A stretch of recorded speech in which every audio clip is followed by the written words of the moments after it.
I'm David Elcott. I am the Henry and Marilyn Taub Professor of Public Service and Leadership here at the Wagner School at NYU.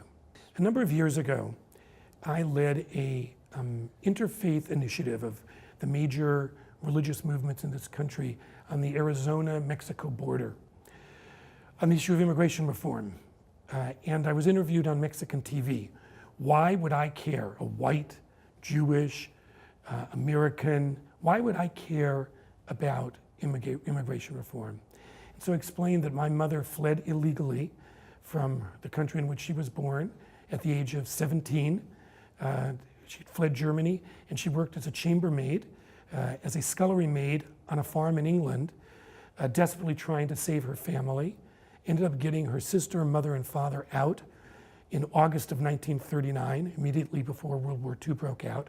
Lived as illegal, in this case, once Britain went to war against Germany, actually not only as illegal, but as enemy aliens, living first in England, and then in the United States, working in a factory to try to keep her family alive. Most of her family didn't make it out of Germany or in Europe, and were killed. So for me, this issue of immigration reform is deeply personal. This issue of social justice, of human rights, of civil rights, comes from a childhood in which I both had to recognize the losses to my family and understand, almost in a, what can I say, in a strange theology that I learned from my mother, which is, I've got a responsibility, I'm alive because she was able to escape, and she was saved by Christians who protected her at the time that she and my family were fleeing, protected her, that I've got a responsibility and obligation. In many ways, all of us are immigrants, because the America into which we were born isn't the society in which we're functioning now.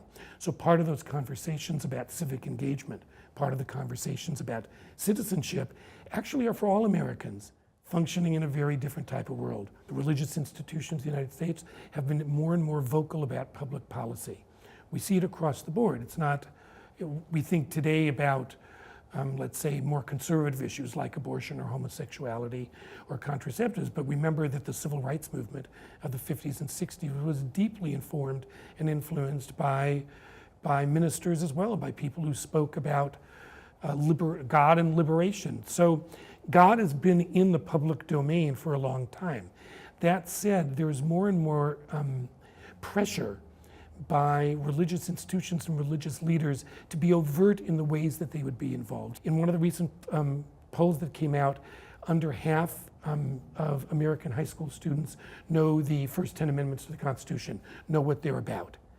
So I wonder to what degree civics is being taught in the pews, in faith-based organizations and settings, rather than our public schools, in which case we need to look at how it's being taught in faith communities.